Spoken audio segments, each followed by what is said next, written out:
odowegu nyimokwo venorobo nikpia eyovere nikwo ikpeso vero ni mave goya yave monyimokwo so wele dinya boja venoresa de nikpia eyoresa bet èmi ọgbà ìwé ni dojí hui mọ rìvẹ̀dẹ̀ náà ẹ̀wẹ́ ìtàn ọ̀wé tí ń do ẹ̀dẹ̀ fọ́á lẹ́yìn náà wá mi ẹ̀wẹ́ bò ní màríjẹ́ náà òpè àìmọ́nyìmẹ̀ ìyẹn ẹ̀mọ́nyìmẹ̀ ẹ̀ màríyàn ọ̀wọ̀ náà ẹ̀mọ́nyìmẹ̀ màrí fíẹ́ màrí turn ẹ̀ upside down fíẹ́ mi ya wèrè ẹ̀ mà wá gbé bò màríjẹ́ so àyíkè ẹ̀wẹ́ bò òpè àmọ́nyìmẹ̀ ake dohome then Africa ohuga monyime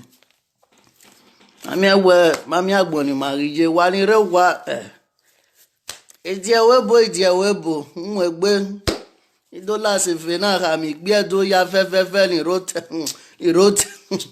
rote Africa uke mwegbe wu diewo ibo umeshonu ga amonyime okwo benu mana amonyime ewe bogwa owe mi in fact ewe bo ni marije na igwo rivi pe ayowa omi ope ana omu we mana amonyime okwo yen ku we fa yo ware bi amonyime bi do imonyime e marion ewe bo okwo no ma neri monyime so èmi ya fi wèrè ẹ̀ náà o wíkè wá pa ìtọ̀ náà dòrè wà lóyún kù ní àmẹ́ wá wọ̀ ẹ́ dúkà mẹ́ wọ̀ ẹ́ ké pa ìwà rẹ̀.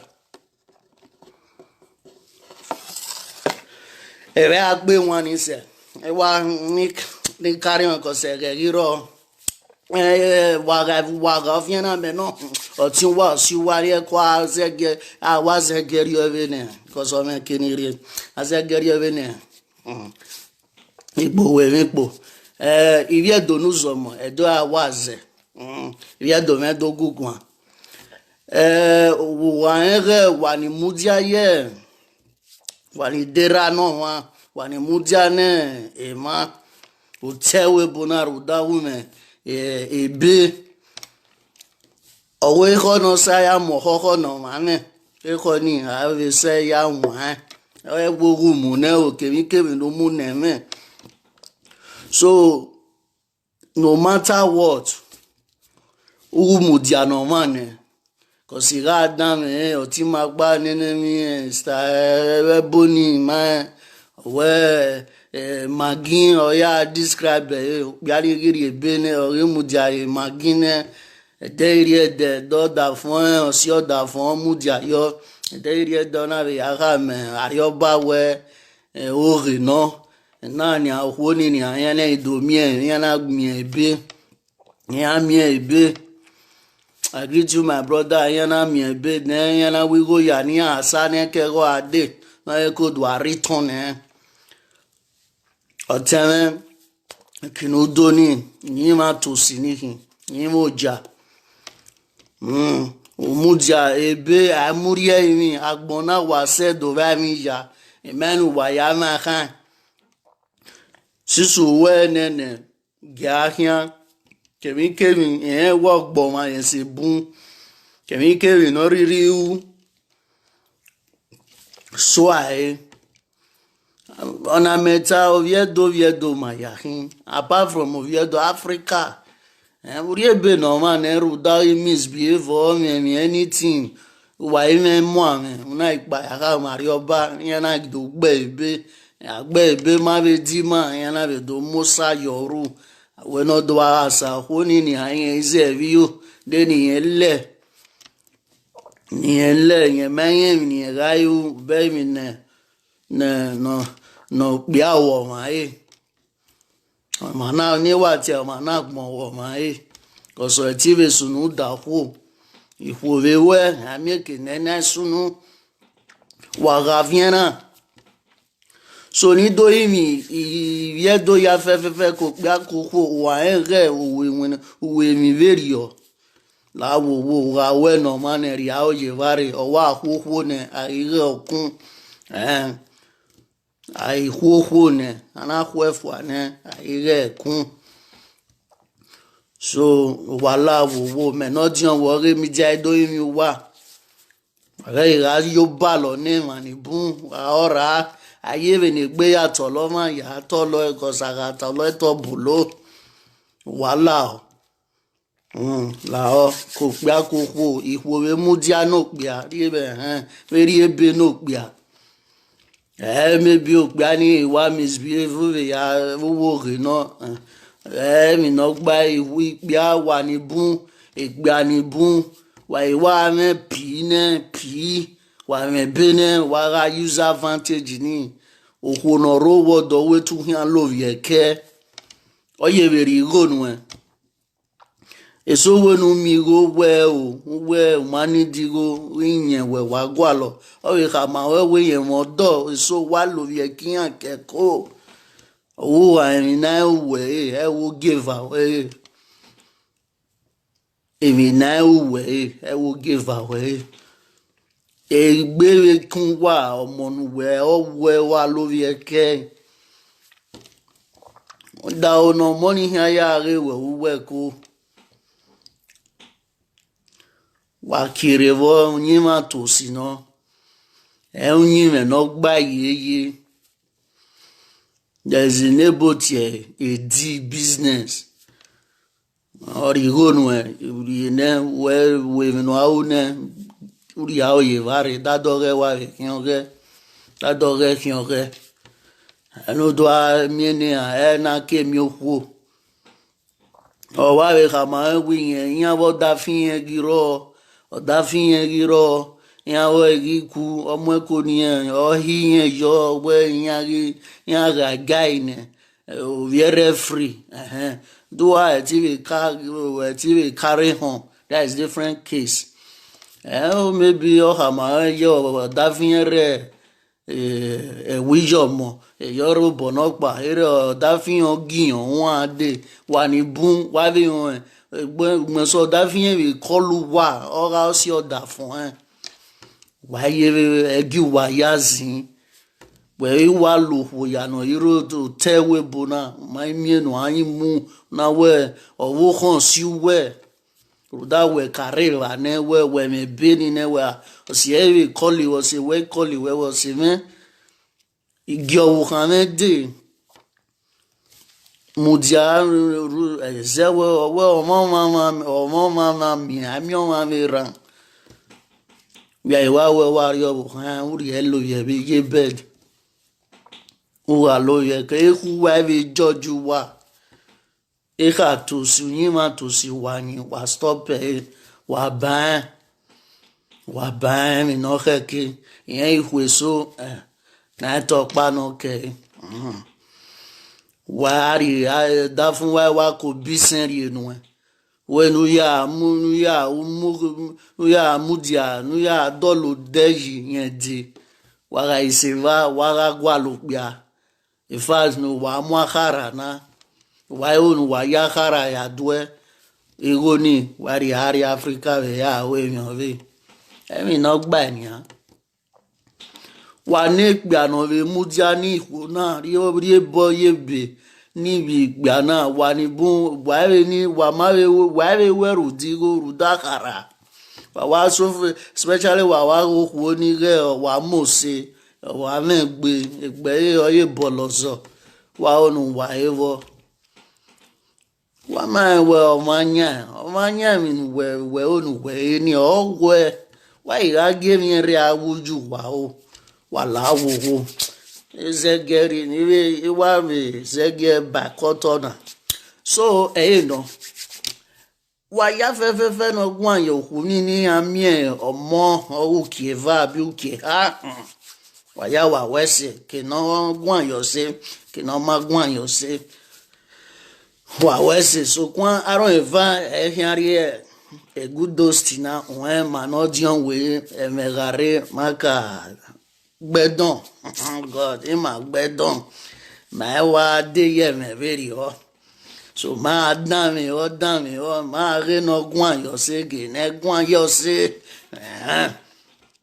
Then we come out and do the final judgment. Oh God. Now, you no come on. What? Why? No time. Oh yeah.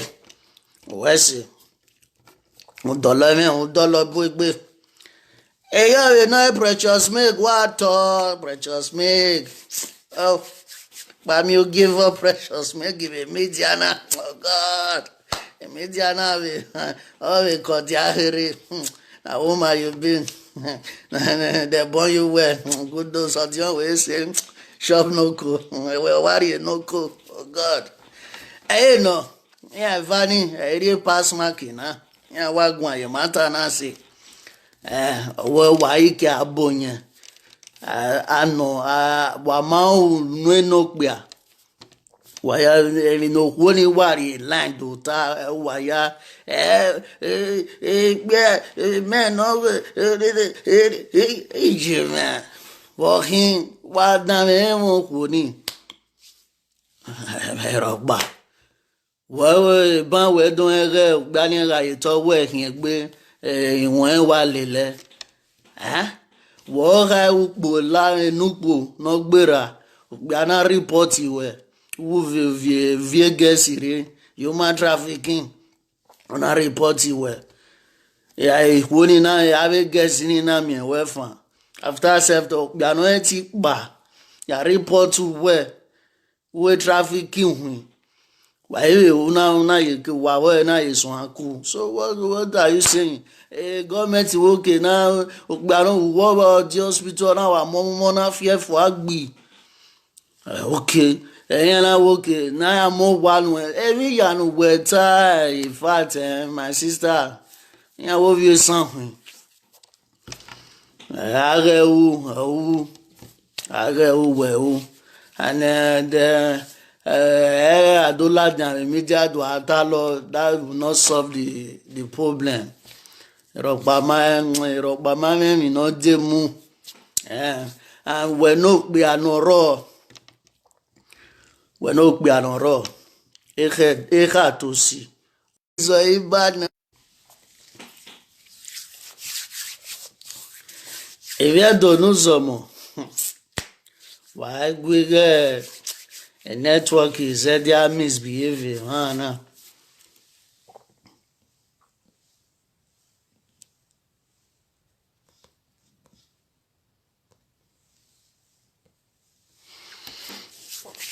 So, I know. Every boom we know who you know can.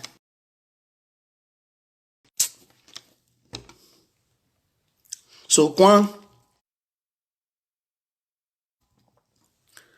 well, only better, but the mind itself, where to bo well, Biana. Onye no gba at all. Where Kanya were or more good government or master or guije.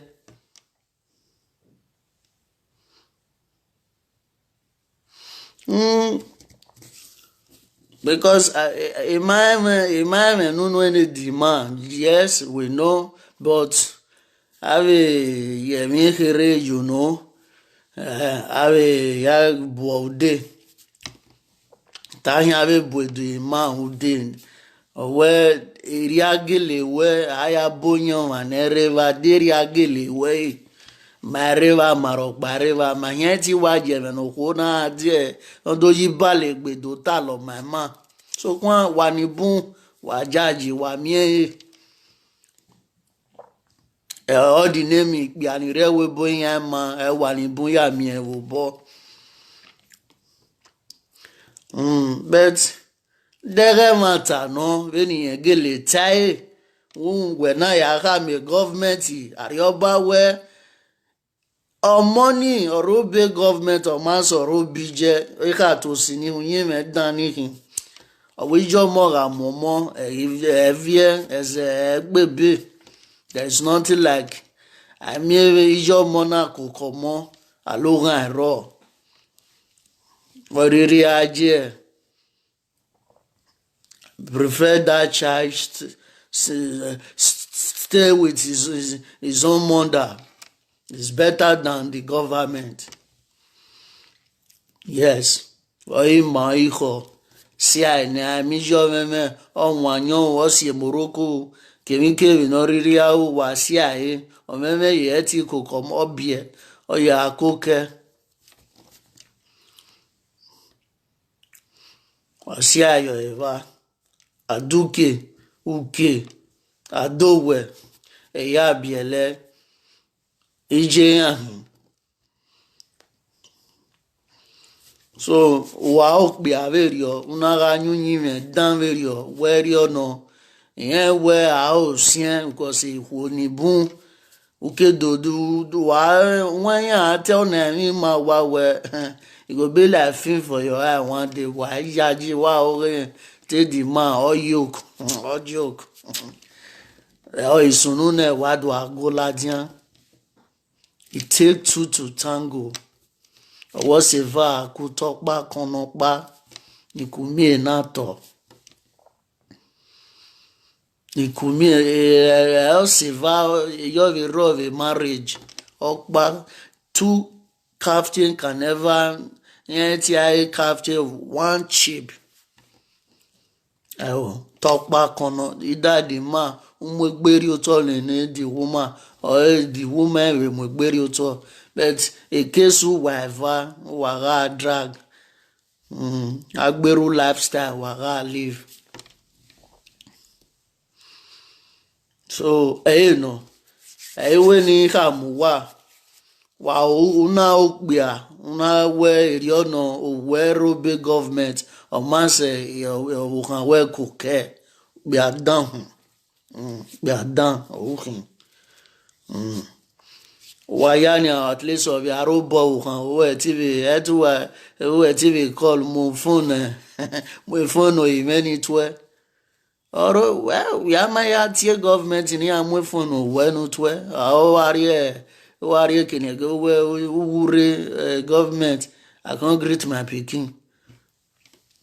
If I told you due process but how can work with banya wani busola jan amakwe ni twa yime o amakwe ni mi o yime o oro be go we are government we am a government yago ara na ro bo kan na ta bo amakwe no mi o.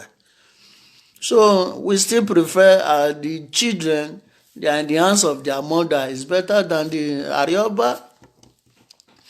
So oteme there you gele high ẹ̀mí náà gbà yeye àmì ẹ̀ríjọ́ mọ́ ọwọ́ akó bí ọmọ ẹ̀rá àríjọ́ kókó bí ọmọ rún pa bí ọmọ mọ́ táì sí gbó ìvanù oṣù àjọ ọmọ gìẹ̀ ọ̀dọ̀ wọn mi ọ̀dọ̀ àríyáwó ọ̀sẹ̀ àní òhù àmì àríyáwó ọ̀nà àpà ọ̀bẹ̀sí ànọ́dọ̀. Ìyẹn vanira ìgbà dèmànà ìsọmọ àná àṣì ànẹgbẹ ọsẹmíyàn ẹyìn nà. So wàìvá kòkò yàn mọ bẹsẹ kó nà ríjẹ náà Áfíríkà ẹyìn náà táwẹ mà kòkò yàn mọ. Èèmà èkó gígbé pé àsìmì mọ àwọn èèyàn pa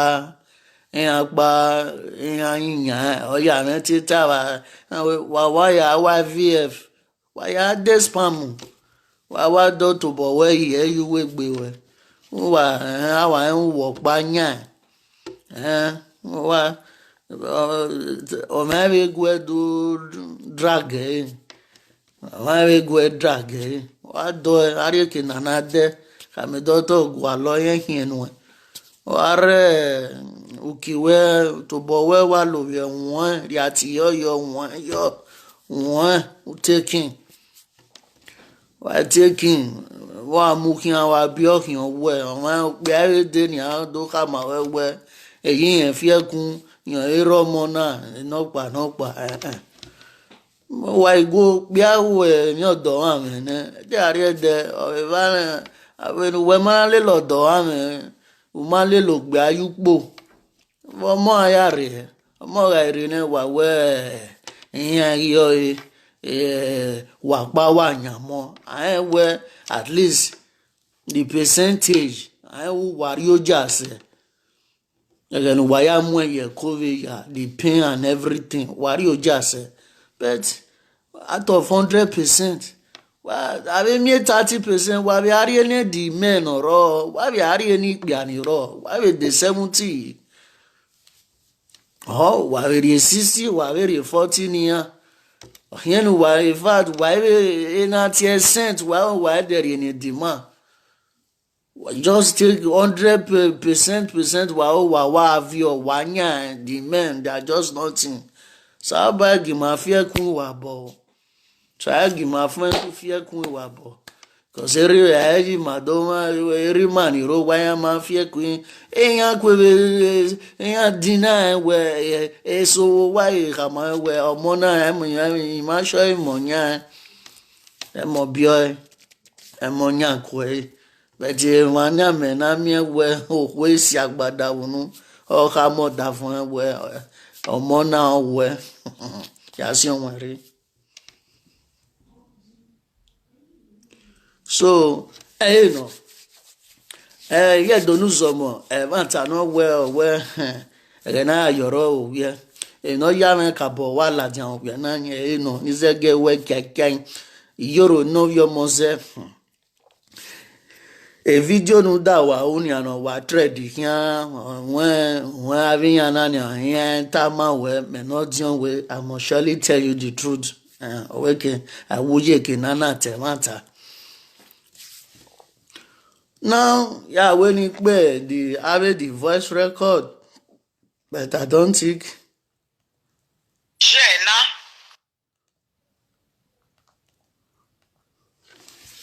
Kare peso. O ka call him. Ya o ka ma do o ka call him ma o ka e. O ka e wo we no o call him baba na. O ka wo we. A o wa e call him be na. O call him good afternoon everybody. When you are okay, what Gwini, a man and nobody call on our Swarobi Ogiame. On our Swarobi Ogiame. Oh, we man not men a weapon. Oh, well, I video my aim and I want to tell him, Anna make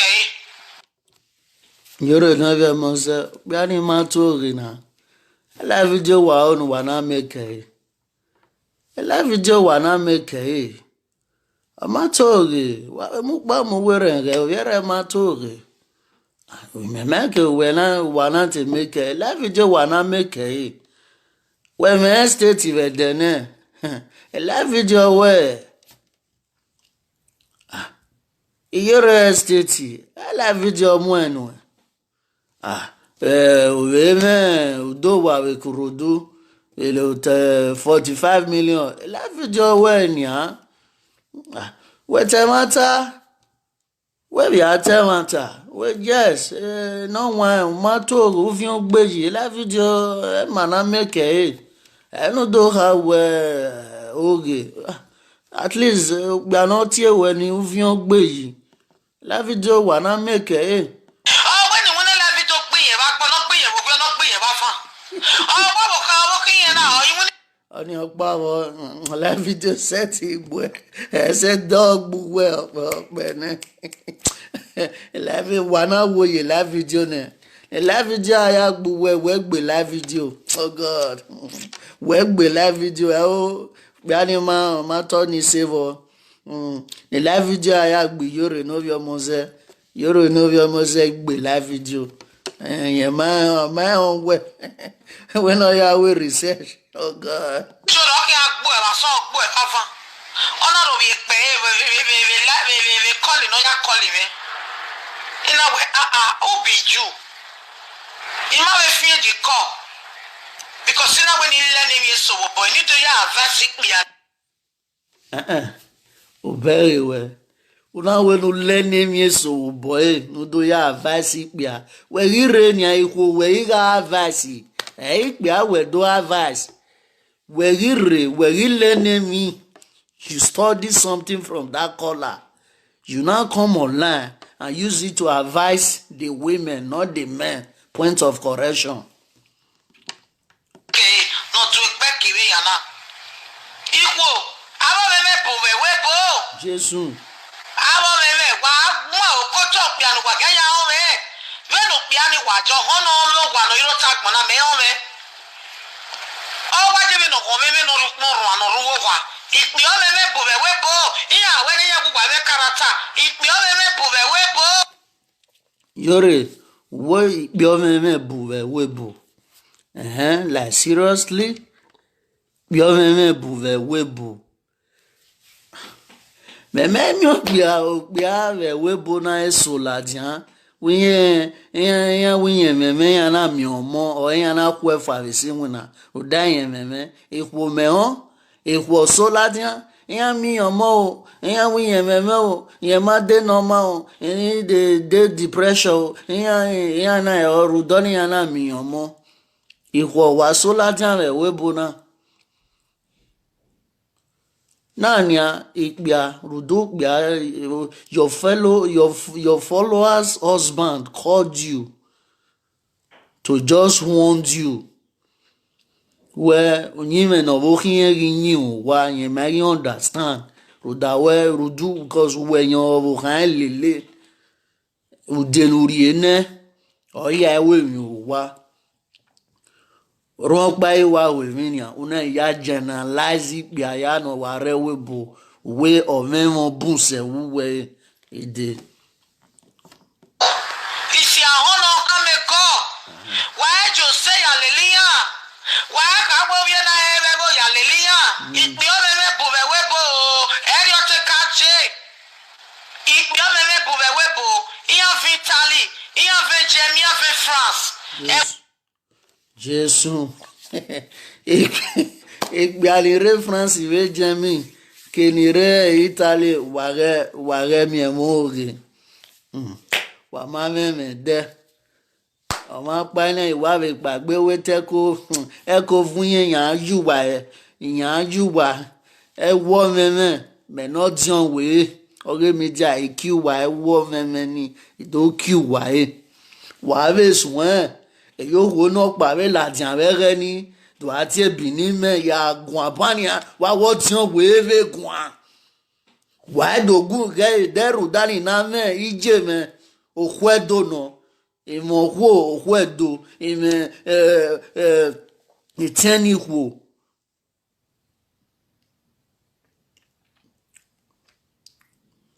na gbogbo yokpa na revi no pa kai sisu wa na wa kan ri ape do wa le ma be sun owu wa na re no la wa no affect se erana ma de no ya gya ya koko woi. Look at these people that complaining Igbiedoma. Well, mama so kan bobo evi ati yawo. You married to Igbo man. Ebo wani bu no do not do kinani why marry Kokobiri? Why marry Ebo? You come out there and discriminate, pass a message that does not necessary.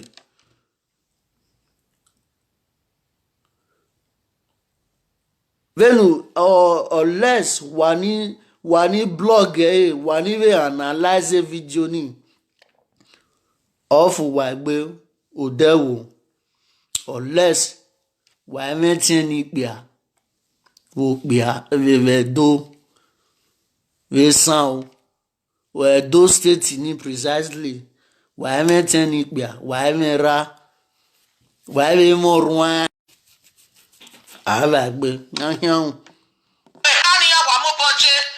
Ipi o meme iya. so no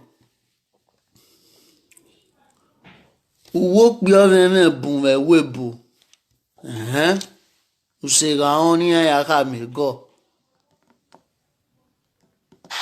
Wala wo eya bi gba no ri gbera gbije. Igba no gbogbo. Igba no we mi no gbogbo. Igba no simi go mo. Igo mo the government are let you tabo meme ni rogwa. Ipi o meme bu we webo. Ogba no we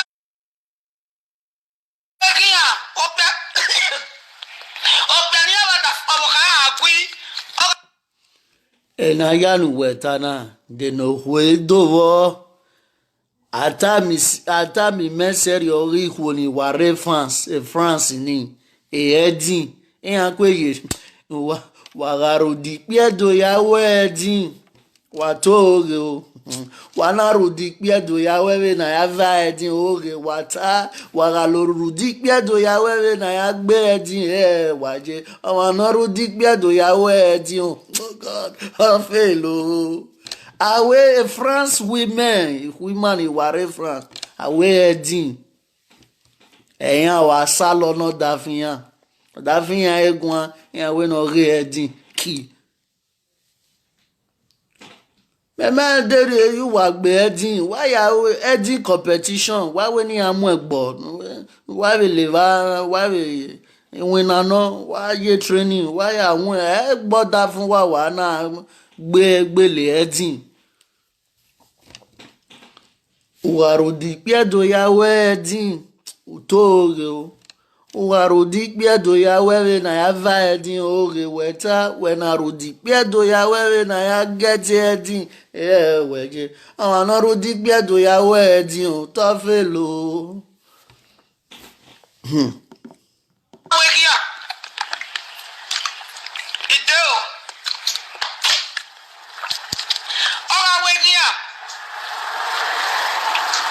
You understand? Italy the persecuted ukaenda ukawe no utie umana tie ya ladaba kotarena ya tie no be the person latia ikpe omeme bo webo eri pe aka je begenete jore wípé ikpe omeme bo webo good tí ó ní pọ̀ náà mi kò omeme bo webo iwo wa nya message na wa mana ri butere wa wa ke bia no pia wa ka watch ene wa ri ari hospital ni a check it oge awugwe oe ome machine ya awugwe ho iye mwe machine jo ugwe o ye check arere wa wa se wenye ola machine uwe ne doctor la wo na opia no here home ona opia no wa gba so lafi when the doctor check it oge ni a check ugwe oge abo pia meme buwe webo meme me pa bi pia na te na bia na woto o wa ba wo ka we wa agui o wa ti pastor o wa ro bi pastor ge wa ba wo ka we wa agui o wa ti prophet o wa ro bi o wa ba wo ka we wa agui o wa ti era bi je o wa ro bi o wa ba wo ka we wa agui o wa ti bi je no re je mi o wa ro bi o wa ba wo ka we wa agui omo no si aye Nigeria no me no ya bi o wa ti o wa ro bi je ma ikpe meme bu webo wàhálà ní táàmù wà náà wàáríyé wà mọ́náríyé ìyá àjù wàáríyé sí gómọdé ọ̀rẹ́ yà pa ọ̀rẹ́ mọ̀ bùn sẹ̀ out of 100 75 ọ̀rẹ́ mi yà hìn ní yàrá program náà ìyá ẹ̀wí pé ọ̀rẹ́ mi bù wẹ́wẹ́ bò ó ìpẹ́ ọ̀rẹ́ mi bù ìpẹ́ ọ̀rẹ́ mi rí lọ́tọ̀ nẹ́jọ ẹ̀wẹ́ bóyá yàrí jẹ́ ìyá wa ìjẹ́ wa bẹ̀gẹ́ rẹ̀ rẹ̀ máa gbá ìyá náà wa kò kíkọ tí ọ̀nà wa mọ ẹgbẹ́ libya ọ̀yà làwẹ́ bò ije wa bẹ̀rẹ̀ ìwé ege gan oko eya ga amọ̀ ẹ̀jọ́ kókókókó ẹ̀rọ wáyà kò kígo bí ẹ̀rọ mọ̀ lẹ̀ wébo ìpẹ́ ọ̀rẹ́ bò rẹ̀ wébo ìwò wọn là gbogbo wẹ́ẹ́bẹ́rẹ́ mi yàn án lẹ́nu wà gbẹ́nà ibi wà sọ ọmọ nàdẹ́rẹ́ ìgbà wọ̀ ni à ọ̀pọ̀ èrèké nà òye ẹ̀jẹ̀ ọmọ nàdẹ́ wẹ́ẹ́bẹ́rẹ́ yàn án pẹ́kù yàn án wá fi òbẹ́ bèbí yàn wá fi ẹ̀yẹ wọ́ gbogbogbò ọ̀wẹ́ call police I go kill you yẹ gbọ́ àníyàn tó ẹ̀ gan ìpẹ́ ọ̀rẹ́ bò rẹ̀ wébo mo receive calling ya ipememe buwebo kwa la wowo kwa go make a video na wa ga ni ya save ku ma ni ya dedi ya bo ipememe buwebo eri ya bi ya wa iri ji ya wa egbe ni akere wa go meme ya o si eso isunu ya se ki se to we ko ni ya go meme ya ga ni bo ma wi wo wa ya ke ate webo ni bo ga bi ki o sa ya ke ate webo ni bo ga ri mi ki wo pupo ya ke ate webo eyore ukil mweme adie media ayere ni gbe yàtọ̀ lọ́wọ́ ayàtọ̀ lọ eyore nuwe edo ọ̀rẹ́rẹ́ oye unya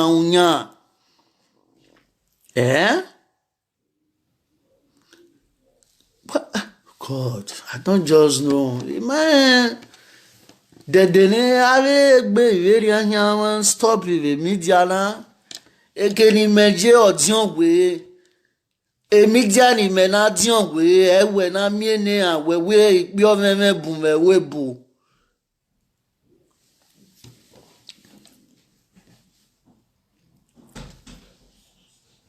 Igbo ni bun the Nigeria. I'm your man, Emma with stubbornness. Igbo ni bure we bovedene. Ni buma ira vi wa guess, yen vi wa erami, ayami, ogbusen side osio boyfriend o le dian e ko gbo avi o de. Okay, wa moins sponsor avec moins. Ya wa ni bun ya la webo. Awe na togu wa. Oye vi kia la lagbo. Wetania with 75%. Okay, that's good, no problem. That is your opinion. But what I try to say here is that where ni redo ewebo yan ye wiagu weni adozi go meme unya ya sisa no meme ni redo enuwe na we was isa ni nuwe kan say wa se ni ya ni rewebo sisa meme no retenedo e ya rewebo ne e biedo me wa dan o meme ya ni roto nedo iyore wiyan rewebo ne so no need for her to go and we here asisa kwa do tornado we wa sa gwalian won meme eyan ti osisa awon memo ti ewe callian usisa niyan be webu ya wo tornado thank God siso meme ni ro tornado ya la webu ne iyore viyan ya la webu ne emi esi no nia we wa sisa niyan be webu la wowo. No need no yari o tornado no ya sisa no meme yan re sisi yan fun webo we organize yan won no meme won ne meme tiyan no sisa niyan o e mo ari o tornado la wo e ya re manenia o wa easy no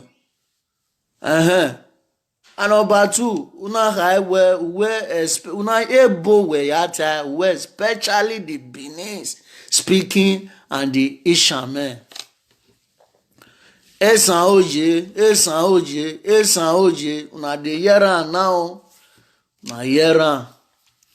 So na de una men, say the kolomenta. Oh God, and one let me at it benia. Agbe we face nínú wa kò ló mẹ́ta. So we do ha mi mani asun awi pe ani ti we ni awi pe do ke ki pe san ni ti we ni no ti call mommy yore atope o meme yan good. Awi pe ani ti we ni iti mommy yore atope o meme eyan kin.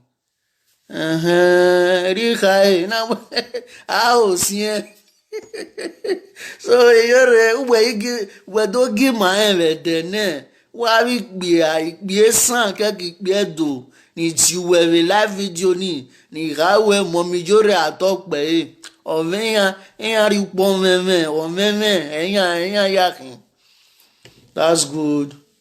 I love your you give a point. I may say matter gele tell matter ba because awiyan gele gbanu ti we ni atati majority atope majority normal human being will never call you and keep saying majority ato awon me no gele ti ewe meme is your followers majority atope meme yan gele you label them as on meme. And I can believe you. I beg agbun wa ni a. Biezo ni tijore keki pe san. Isha men una wey dey call Iyore. See and I don label all of una as a madman. So na be madman for Europe. Don label una because of one person wey torture am. use the grave chances take tackle all of una so na be Chris person. One meme ona juwa ya fefefe ona juwa po meme. Wo meme wa ikin wo tene webo. Ama enu wa gwa lo e wa ve mi. Emi no wa gwa lo e wa mi e gbijore.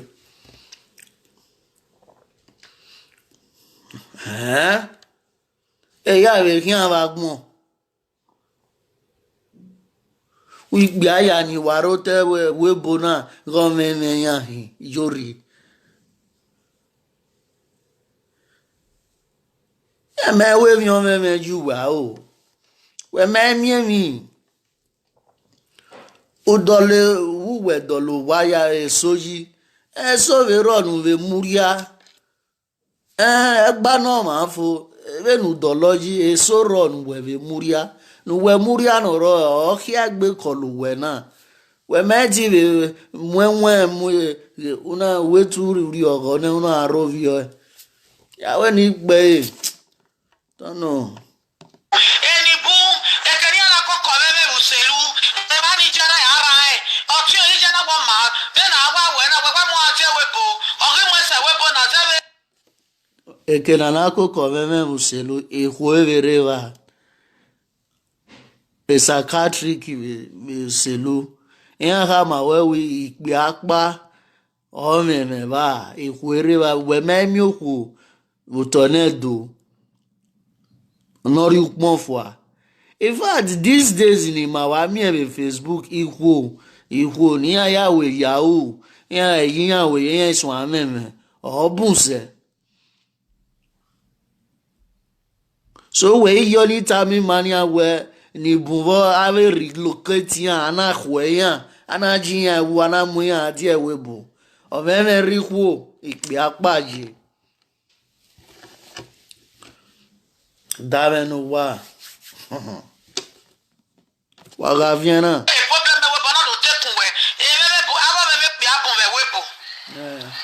That is the reason why the single montanakbo.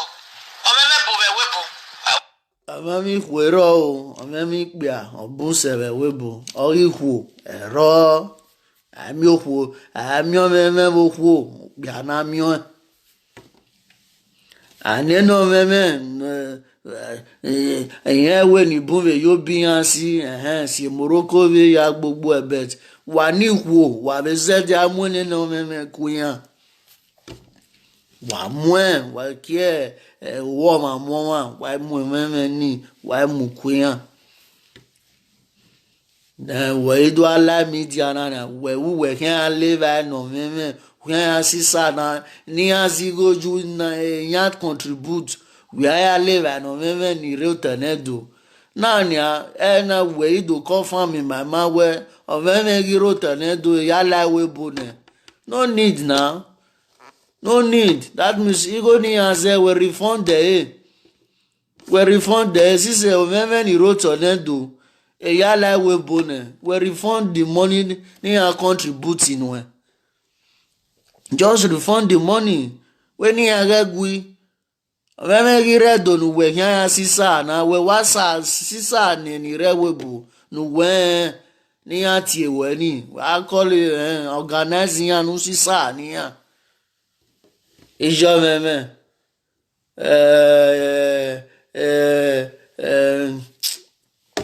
ambassador for meme. Oh God, I went Vanya do atiwe ambassador for meme because CEO of meme udorie CEO ambassador of meme why you real woman meme sisa na. These days, we answer nari anusia.